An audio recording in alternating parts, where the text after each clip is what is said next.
আমার বাচ্চারা যখন ছোট ছিল তখন অনেক কষ্টের দিন কাটতো। বাচ্চাদের খেতে দিতে পারতাম না, অনেক সংগ্রামী দিন কাটতো। আমার নাম হচ্ছে মুঞ্জারা খাতুন। আমার পরিবারে 3 ছেলে, আমার স্বামী আর আমি।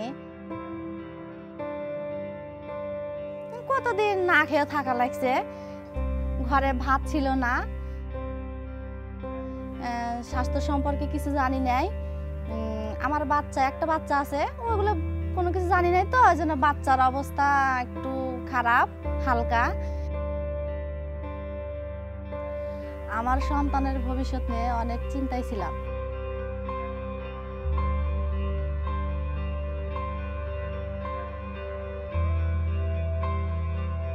যখন ESD প্রোগ্রাম আসে, এর মাধ্যমে ট্রেনিং এর মাধ্যমে অনেক কিছু শিখি।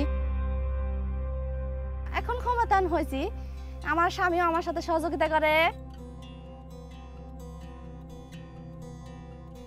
সবচাইতে মূল্যবান আমার মনে হয় স্বাস্থ্য সম্পর্কে, কারণ স্বাস্থ্য সম্পর্কে আগে জানতাম না। পায়খানা যাওয়ার আগে স্যান্ডেল পায়ে দিয়ে পায়খানায় যাওয়া, সাবান দিয়ে হাত ধোয়া।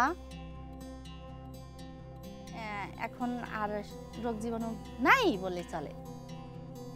শিখছি কিভাবে সবজি লাগানো হয়, লাইন করে ধান গাড়া, কুঞ্চি গাড়া,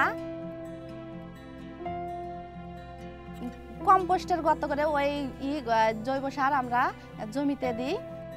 এর থেকে আমার বাজার থেকে কিনে আনা লাগে না, আমি এর থেকেই খাবার পাইতেছি, শাকসবজি। আমার হাঁস মুরগি ডিম পারে, এর থেকে আমি বিক্রি করি, আমি বাচ্চাদের খাওয়াই, নিজেও খাই। হাঁস মুরগি পেলে আমি একটা ছাগল কিনি, ছাগল থেকে আমি একটা গরু কিনছি।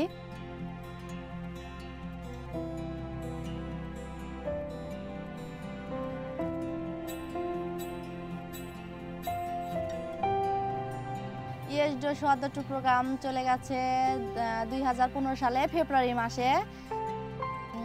তারপরও আমি এগুলো কাজ করি, যে সেবা দিই।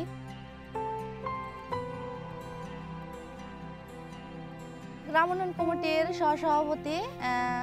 আমার কাজ হচ্ছে গ্রামের যে গর্ভবতী মহিলা আছে তারা নিয়মিত চেক আপ করছে কিনা, আয়রন বড়ি খাচ্ছে কিনা, এবং তারা যদি বলে যে চলেন যাই, আমি তাদেরকে নিয়ে কমিউনিটি ক্লিনিকে যাই চেক আপ করার জন্য।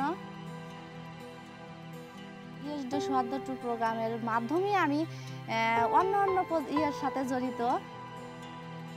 আমি ইউনিয়ন পরিষদে স্ট্যান্ডিং কমিটির স্যানিটেশন, পানি সরবরাহ, পয় নিষ্কাশন এর সদস্য। যদি কোনো সমস্যা হয় চেয়ারম্যানের সাথে আলাপ করি, কথাবার্তা বলি। আমাদের গ্রামের যদি কোনো কিছু লাগে তাকে বলি, সে শোনে। তারপরে বন্যার সময় কি করণীয় হয় এগুলো পরামর্শ দিই। এখন আমি সব দিকে এগিয়ে আছি। এখন ঘরে খাবার আছে, এই জন্যে খেতে পারছি। আর আমার আগের আয় বাড়ছে, বাচ্চা এখন আমার খুব ভালো স্বাস্থ্য।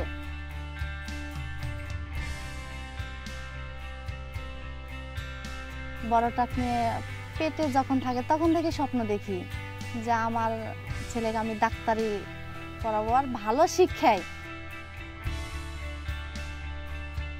এটাই আমার স্বপ্ন, টার্গেট আমার এটাই, আর কিছু না।